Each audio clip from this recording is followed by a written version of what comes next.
हमारे इस channel we the demigods motivational में आपका स्वागत है।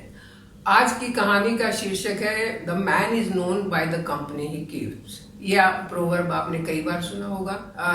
जब भी हम अपने बच्चों को भी कहते हैं अच्छे लोगों की सोहबत में रहना चाहिए, अच्छे लोगों के साथ रहना चाहिए, अदरवाइज तुम भी बिगड़ जाओगे, वैसे ही हो जाओगे। तो ये कहानी कुछ इसी तरीके की है। बहुत पुराने टाइम की बात है जब मीन्स ऑफ ट्रांसपोर्ट यानी कि आने जाने के साधन नहीं होते थे, पैदल आना जाना होता था और या तो फिर बैलगाड़ियां होती थी। और उन दिनों में अगर शादी वादी होती थी तो जब दूसरे गांव में बारात जाती थी तो उसको आने और जाने में बहुत टाइम लगता था। रास्ते में उनको रुकना पड़ता था, कहीं पर सराय या धर्मशाला टाइप कुछ दिखता था तो वहां रुकते थे। खास करके नदी के किनारे जहाँ पेड़ पौधे हों वहां रुक के रेस्ट करते थे। तो एक बार एक लड़का ऐसे ही शादी करके वापस आ रहा था।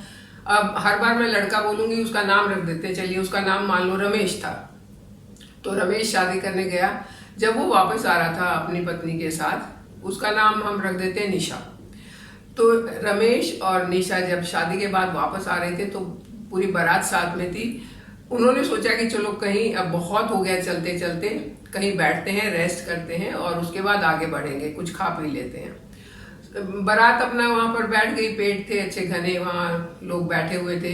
वो लड़की भी जाके नदी के किनारे बैठ गई, निशा भी नदी के किनारे बैठ गई। अब थोड़ी देर के बाद रमेश वहां आया और उसके साथ बैठ के बातें करने लगा। इतने में क्या देखते हैं कि बहुत सारी भेड़, शीप आई और उस नदी में पानी पीने लग गई। और एक लड़का दौड़ता हुआ आया, वो भी जैसे भेड़ पानी पी रही थी, चारों पैर पे खड़े होकर उस लड़के ने भी अपने हाथ नीचे रखे और भेड़ की तरह ही वो भी पानी पीने लगा। तो रमेश ने एकदम से कहा तुखम तासीर। इसका मतलब है कि दिस इज जेनेटिक डिफेक्ट, कि ये लड़के के जीन्स ऐसे हैं कि ये जानवरों की तरह पानी पी रहा है। निशा ने कहा नहीं नहीं, ये तो असर सोहबत का, यानी कि जिन लोगों के साथ, जिन जानवरों के साथ ये रह रहा है, ये उसका असर है। अब वो कह रहा है तुकम तासीर, ये कह रही है कि ये असर सोहबत का। दोनों में ईगो प्रॉब्लम हो गया, न लड़की मान रही थी ना लड़का मान रहा था। तो रमेश ने सोचा कि जब ये आज मेरी बात नहीं सुन रही, अभी तक तो ये मेरे घर पहुंची भी नहीं है, तो 4 दिन के बाद तो ये बिल्कुल मेरी बात नहीं सुनेगी। उसको बड़ा गुस्सा आया। तो उसने कहा कि तुम मेरी बात नहीं सुन रही हो, मैं तुम्हें अपने साथ नहीं ले जाऊंगा। अब लड़की बड़ी हैरान, अपने घर से आ गई है, आधे रास्ते में बैठी है, ये लेके नहीं जाएगा तो वो क्या करेगी। तो उसने कहा कि देखो मैं जो कह रही हूँ वो सही है और मैं इसको प्रूव भी कर सकती हूँ, मुझे टाइम चाहिए। तो रमेश बोला कि ऐसे मैं टाइम नहीं दे सकता हूँ कि अपने साथ ले जाऊं, तुम्हें टाइम दूं, तुम यहीं रहो और मुझे प्रूव करके बताओ। कोई चारा नहीं था, लड़की को वो वहां छोड़ के चला गया। वो अपने घर जा नहीं सकती थी, अब क्या करे। उसने हिम्मत नहीं हारी। जब दोबारा लड़का पानी पीने आया अपनी भेड़ के साथ, तो निशा ने उसको बुलाया और उससे बात की। अब उससे बात करते करते दोनों में थोड़ी सी दोस्ती भी हो गई। तब निशा ने उसे कहा कि देखो हम इंसान हैं और वो जानवर है, वो कैसे पानी पीता है, तुम उनकी तरह क्यों पीते हो।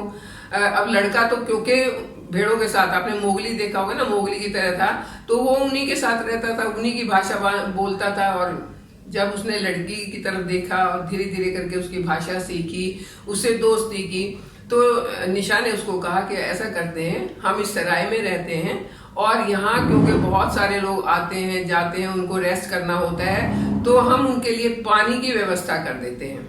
बजाय वो नदी पर पानी पी के आए, हम यहाँ एक मटका रखवा देते हैं और वो यहाँ पानी पियेंगे, साथ में थोड़े चने रख देते हैं जिससे उनको खाने का भी प्रॉब्लम नहीं होगा। अब निशा के पास 2-4 पैसे थे, उन दिनों में 2-4 पैसे बहुत होते थे, तो उसने एक घड़ा मंगवा लिया और थोड़े से भुने हुए चने मंगवा लिए। अब यात्री वहां आने लगे, उनको वहां रखा हुआ पानी मिल गया, बड़े खुश हुए, चने भी मिल गए, बड़े खुश हुए। और जाते हुए उस लड़के को कुछ दे के चले गए, भाई तूने अच्छा काम किया, हमें पानी पिलाया।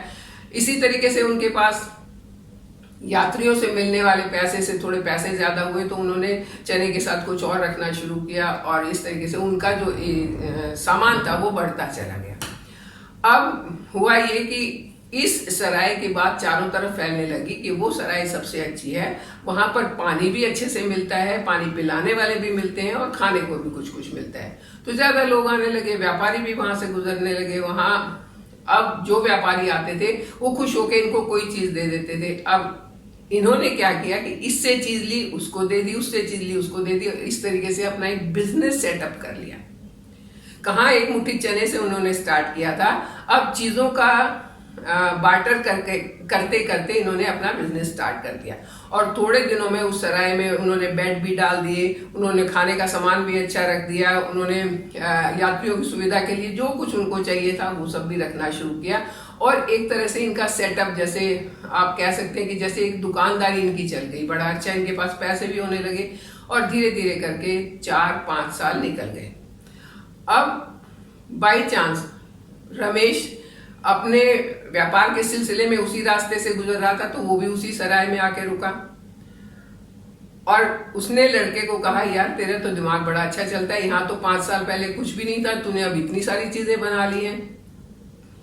तो लड़के ने कहा, हाँ ये मेरा बिजनेस है, मैं यही करता हूँ, हम दोनों यहाँ बहन भाई रहते हैं और अपना ये काम करते हैं। तब रमेश ने कहा कि ठीक है, मुझे अपनी बहन से मिलाओ। निशा सामने आई और निशा ने कहा, देखो अब आप क्या कहते हो। उस टाइम तो आपने कहा था तुखम तासीर, क्योंकि ये भेड़ों के साथ रह के भेड़ की तरह कर रहा था। अब आप क्या कहोगे, असर सोबत का। तो रमेश को लगा कि वाकई में निशा बिल्कुल सही कह रही थी, उसको अपनी गलती का एहसास हुआ और उसने निशा से माफी मांगी। अब इस बात को छोड़ देते हैं कि निशा उसके साथ गई या नहीं गई, लेकिन ये बात तो है कि आपकी संगत जैसी होती है वैसे ही आपके आचार विचार, आपका व्यवहार बन जाता है। तो हमेशा कोशिश रखें कि अच्छे लोगों की संगत रखें, लाइक माइंडेड लोगों की संगत रखें, गतिशील और पॉजिटिव लोगों के साथ रहें, तो आप भी पॉजिटिव हो जाएंगे। और जब आप अच्छी संगत होगी, अच्छे विचार होंगे, अच्छे काम होंगे, अच्छा कैरेक्टर होगा, तो आप तरक्की करेंगे। आई होप निशा और रमेश की इस कहानी से कुछ शिक्षा मिलेगी, सबको मिलेगी और ये हेल्पफुल साबित होगी। तो ऐसी ही और कहानियों के लिए आप मेरे साथ बने रहिए, चैनल को सब्सक्राइब कीजिए। Thank you.